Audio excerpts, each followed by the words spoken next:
Imagine standing in the middle of a city street in Lower Manhattan, surrounded by the constant roar of traffic, the smell of street food, and the relentless energy of millions of people moving in every direction. Now look up. Looming over the sidewalk is a $700 million monument to pure, unadulterated failure. It is a glass and steel giant that was supposed to be the crown jewel of the New York skyline, a vertical neighborhood filled with the wealthiest people on the planet. Instead, it has become a hollow shell, a structural nightmare that even the world's most talented engineers are struggling to fix. We are talking about the infamous case of 125 Greenwich Street, a skyscraper that has become a symbol of everything that can go wrong when high-stakes real estate meets a perfect storm of bad timing, legal battles, and architectural oversights. This isn't just a story about a building that hasn't been finished.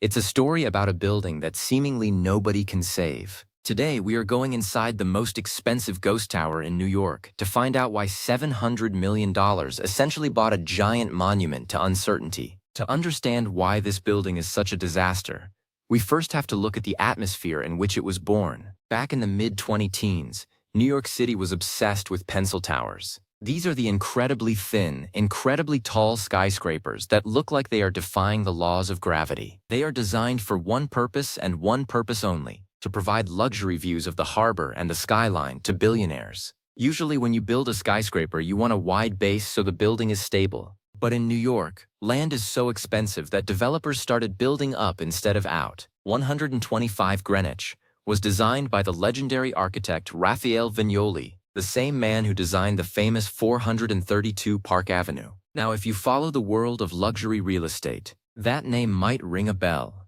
and not necessarily for a good reason. 432 Park Avenue became famous for creaking, swaying, and having massive plumbing issues due to its extreme height and thin profile. 125 Greenwich was supposed to be the cousin to that building, inheriting all of its ambition but, as it turned out, all of its flaws as well.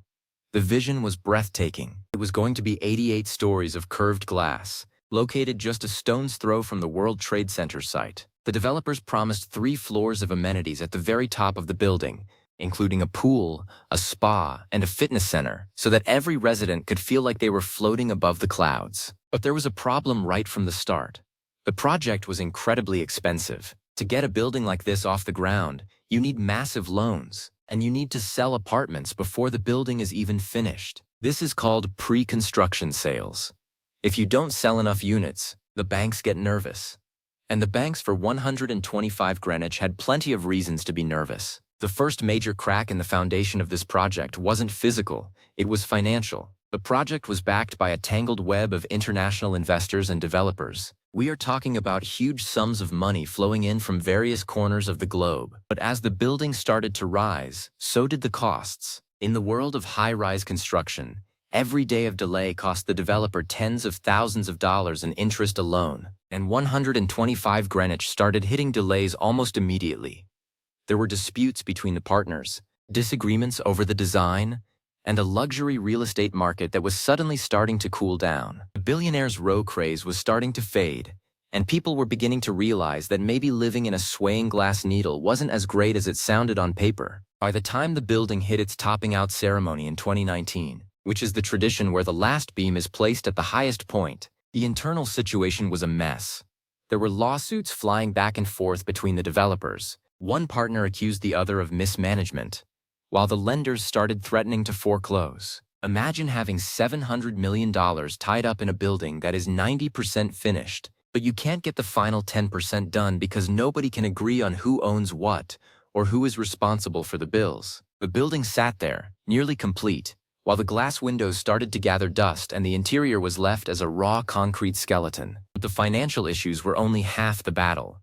There is a structural reality to these ultra-thin towers that many people don't talk about. When you build something that tall and that thin, you have to deal with the wind. At nearly 1,000 feet in the air, the wind doesn't just blow.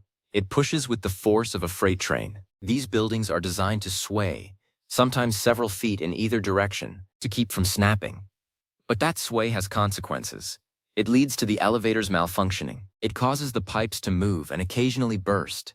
It creates strange whistling sounds that can be heard throughout the tower. Even though 125 Greenwich used a massive tuned mass damper, which is basically a giant counterweight at the top of the building to stabilize it. The sheer physics of the design made it a risky proposition for any potential buyer. Then, the world changed. The global events of 2020 essentially put a freeze on the entire project. Construction stopped. The sales office closed. For more than 2 years, 125 Greenwich stood as a silent giant. If you walked by it at night, it was a dark, looming void in a city that is usually defined by its light. While other buildings around it were being finished and occupied, this $700 million asset was just degrading. In New York, if you don't maintain a construction site, the elements take over. Salt air from the harbor, rain, and the freezing cycles of Manhattan winters began to find their way into the unsealed parts of the tower. When a building of this scale sits abandoned, it isn't just a loss of money, it becomes a liability for the whole neighborhood. There are concerns about the cranes that sit atop the structure, the safety of the scaffolding at the street level, and the psychological impact of having a massive failure right in the middle of a high-traffic area. The city started placing pressure on the lenders to do something. But who wants to take over a project that is drowning in debt and has a reputation for being a problem child? It's like buying a luxury sports car that has been sitting in a swamp for 3 years. Sure, it looks great from a distance, but the engine is seized and the electronics are fried. Eventually, a group of new investors stepped in to try and rescue the tower. They managed to secure a new round of funding, hundreds of millions of dollars more, to try and finish the interiors and get the building ready for residents. But the challenge they face is immense. They have to convince a new group of buyers that 125 Greenwich is a safe investment. They have to distance themselves from the legal drama of the past and the structural concerns of the present. They have even talked about rebranding the building, giving it a new name and a new identity to try and wash away the curse. But can you really save a building like this? When you look at the floor plans, you see another issue. Because the building is so thin, a huge chunk of the interior space is taken up by the elevator shafts and the structural core. This leaves the actual apartments with strange, awkward shapes. Some of them have giant structural columns right in the middle of the living room. You are asking someone to pay $5, $10, or $20 million for an apartment where they have to walk around a massive concrete pillar just to get to the kitchen. It was a design focused entirely on the exterior aesthetic and the prestige of the architect, often at the expense of the people who would actually have to live inside it. The story of 125 Greenwich is the ultimate cautionary tale for the bigger is better era of architecture. It illustrates the sheer arrogance of thinking that financial engineering and high-concept design can always overcome the basic realities of the market and the laws of physics. It shows how fragile these mega-projects really are. If one piece of the puzzle falls out, whether it's a legal dispute or a shift in the economy, the whole thing can grind to a halt. And once a skyscraper stops moving, it is almost impossible to get it started again. The momentum is gone. The trust is gone. Now imagine you are a potential buyer. You walk into the lavish sales gallery. They show you renderings of the pool on the 88th floor. They show you the views of the Statue of Liberty. They offer you champagne and tell you about the world-class amenities. But then you look out the window and you see the building itself, which has been a construction zone for nearly a decade. You see the headlines about the lawsuits. You hear the rumors about the plumbing in similar towers nearby. Would you sign that contract?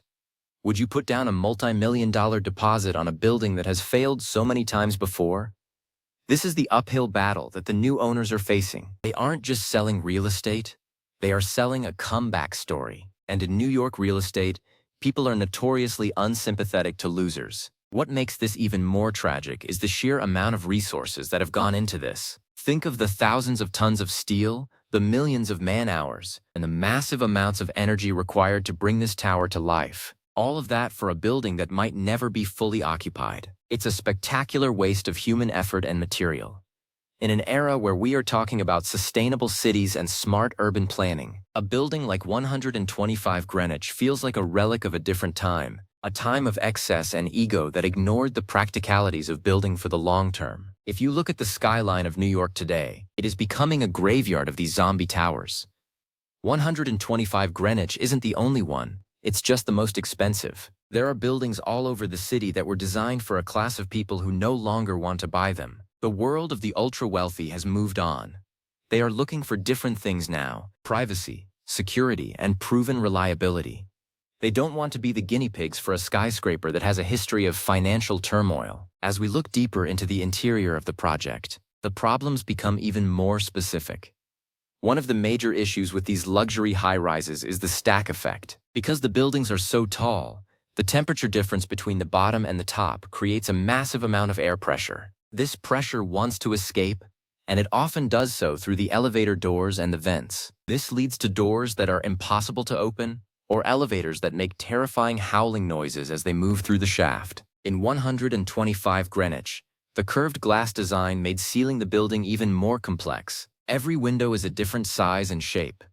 If one of those custom glass panels breaks or is installed incorrectly, it can't just be replaced with a standard piece.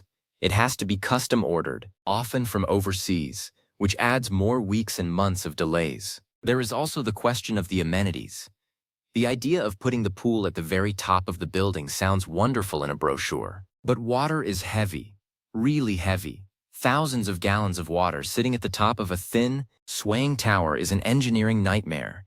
It's like putting a bowl of soup on top of a swaying pole and trying not to let it spill. The structural reinforcements needed to keep that water from shifting the building's center of gravity are massive and incredibly expensive. It is an example of a flex that costs more than the value it actually adds to the residents. The legal fallout from this building will likely continue for another decade. There are contractors who haven't been paid, investors who have lost their shirts, and architectural firms whose reputations have been tarnished by their association with the project. It's a mess that has no easy exit.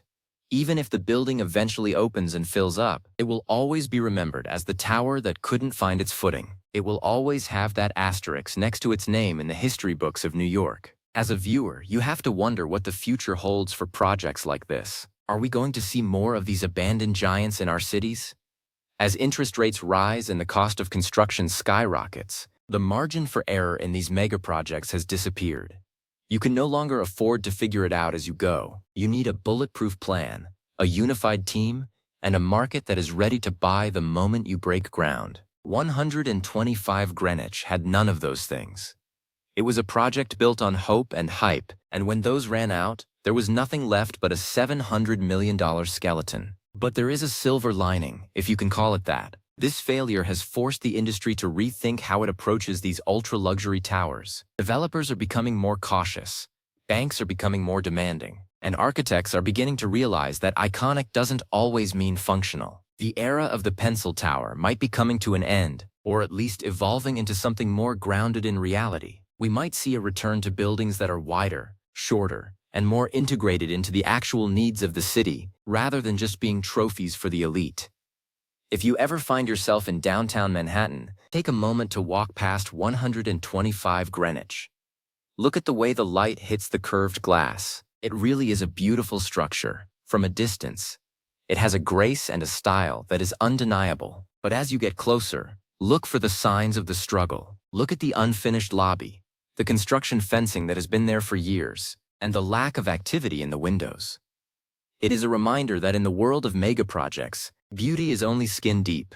The real story is always in the foundations, in the contracts, and in the sheer, stubborn physics of trying to build something that isn't supposed to exist. This skyscraper is a monument to a specific moment in history, a moment where we thought there was no limit to how high we could go, or how much someone would pay to live there. That moment has passed, and 125 Greenwich is left standing as a witness to that transition. It's a billion-dollar lesson in humility. Whether it eventually becomes a home for the wealthy or remains a hollow shell, its legacy is already written. It is the building that nobody could save, not because we didn't have the technology, but because we didn't have the foresight to ask if we should have built it in the first place. The workers who occasionally go into the building now to continue the interior work describe it as a strange, eerie place. It's a world of high-end finishes, Italian marble, and custom light fixtures. But it feels like a museum or a stage set. There is no life there, no sound of families, no hum of appliances, just the distant sound of the city outside, and the occasional groan of the steel as the wind hits the glass. It is a vertical ghost town, waiting for a future that might never arrive in the way it was promised. As we look at the final stages of the current rescue attempt, the question remains, will it be enough? The new owners are pouring more money into a hole that has already swallowed $700 million. They are gambling that they can succeed where everyone else failed. It is a high-stakes game of double or nothing. If they pull it off, they will be heroes of the real estate world. If they fail, they will just be the next chapter in the long, expensive history of a tower that simply refused to be finished. The story of 125 Greenwich Street is far from over, but the most important lessons have already been learned. It has taught us that in a city like New York, land is valuable, but reputation is everything. It has taught us that physics doesn't care about your profit margins, and it has taught us that sometimes, the most impressive thing about a skyscraper isn't how tall it is, but whether or not it actually works for the people inside it. For now, the tower nobody can save stands as a silent sentinel over Lower Manhattan, a glass and steel reminder that even in the greatest city in the world, some dreams are just too heavy to stay in the air. As we watch the skyline continue to change, let's hope the next generation of builders looks at this tower and remembers what happens when you build on a foundation of ego and speculation. The city doesn't need more trophies. It needs more homes, more community, and more buildings that are designed to last for centuries, not just to look good in a quarterly report. The failure of 125 Greenwich is a loud, expensive warning to anyone who thinks that money can solve every architectural problem. Sometimes the problem is the idea itself, and no amount of cash can fix that. We'll be keeping a close eye on this project in the coming years, watching to see if the lights ever truly come on or if it stays as a dark spot on the horizon, a $700 million question mark that the city is still trying to answer. The next time you see a new tower rising, don't just look at the height. Look at the process, look at the partners, and look at the purpose, because without those, even the most beautiful tower is just a pile of expensive materials waiting for a tragedy to happen. This is the reality of the high-rise world, where the stakes are as high as the ceilings and the falls are just as spectacular.